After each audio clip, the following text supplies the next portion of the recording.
Google App Store is taking down Binance and OKX. At the same time, it is adding real money game while taking down Binance and OKX. The same thing is happening with Biden. Biden does support Taiwan, but also announced that it does not support the independence of Taiwan. And Zelensky, who could not get money from governments, is right now at the WEF in Davos asking money from bankers. These are the things we're going to be covering in today's video. Without further ado, let's get straight into the video of today.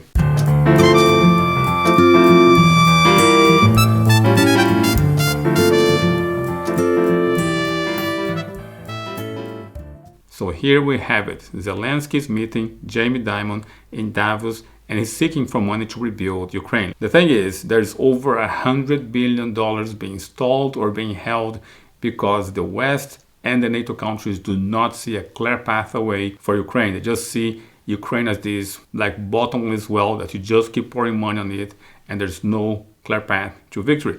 And of course, because Zelensky cannot get money from governments, he went to Jamie Dimon. And guess what? It did not work. There's no clear pathway. Whenever anyone asks what is the plan for victory, Zelensky seems to have no plan. Also, the main head of the military is at odds with Zelensky. We need to remember, Ukraine is a very corrupt country. It's the second most corrupt country in the European continent, losing only for Russia. So Russia is the most corrupt and Ukraine is in second place.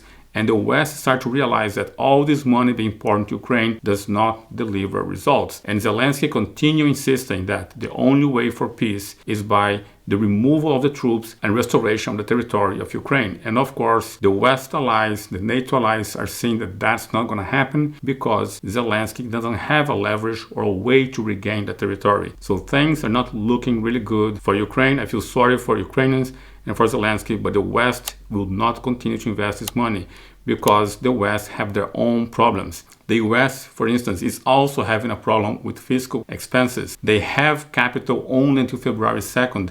They will need to approve another budget. And if that budget does not get approved, what can happen is the government is going to be under the threat of shutting down again. So Biden is not in a position to help Ukraine since he has his own problems and the US government is running out of money. And of course, since the US government is running out of money, Biden already also announced that he does not support the independence of Taiwan. Remember, we made a video here talking about how the leader that won the election is the leader that wants Taiwan to be independent. But of course, Biden understands that if that goes on, there's going to be extra conflict and another war. And the US government is running out of cash, is running out of money. So Biden made, in my view, the right move. He's on one hand helping Taiwan and on the other hand saying, no, we do not support the independence of Taiwan. However, Chinese leader Xi Jinping said very clearly the elections in Taiwan was an election between war and peace. And according to Xi Jinping, the Taiwanese population chose war, meaning he will try to escalate tensions between China and Taiwan.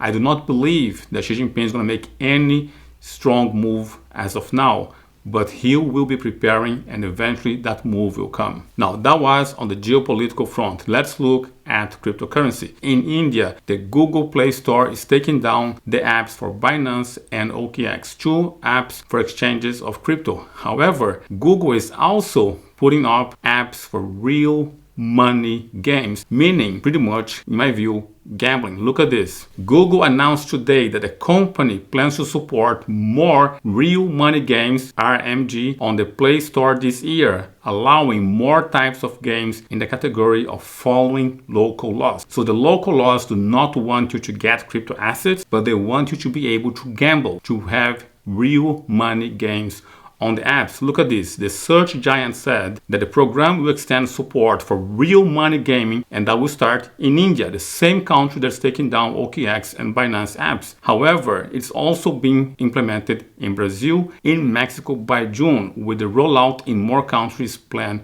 in the future. So Google App Store is willing to sell apps that will allow people to gamble and lose money, but it's not willing to allow population and its citizens to have apps that allow them to get cryptocurrency. I'm not sure what to feel about this. I think it's a kind of a double standard. You allow on one hand population to gamble their money, but do not allow the population to acquire real crypto assets. I find this very confusing. And it's not just this. Google will ask for all the KYC for the people who want to play for for real money, meaning Google will have full KYC for everyone, including their banking data. Now, that to me is a double standard and it is dangerous. At least those are my thoughts. What are your thoughts? Let me know that in the comments below. And with this, I wrap up this video. Now, my question to you is, what are your thoughts about this? How do you view Google Play Store allowing for gambling, but not allowing for exchanges to be on their app? Please let me know your thoughts in the comments below. This is it for now. Like, subscribe, click the notification bell, and see you guys in the next video. Kaboom. Goodbye.